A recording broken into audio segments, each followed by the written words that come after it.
আসসালামু আলাইকুম প্রিয় দর্শক, আশা করি সকলে ভালো আছেন।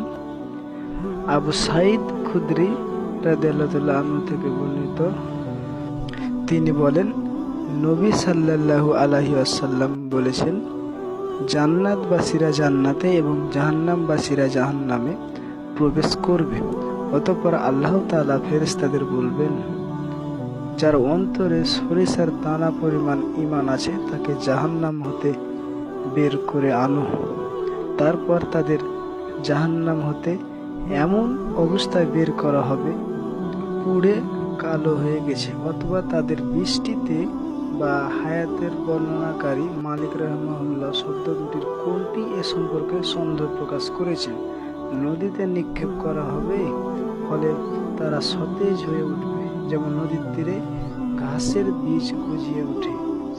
তুমি কি দেখতে পাও না সেগুলো কেমন হলুদ বর্ণের হয় ও ঘন হয়ে গজায়? তাহলে আমরা এই হাদিস থেকে কি জানলাম? শস্যের দানা পরিমাণ ঈমান থাকলে আমরা জাহান্নাম থেকে বের হয়ে জান্নাত পাবো ইনশাআল্লাহ, যদি আল্লাহ ইচ্ছা করে।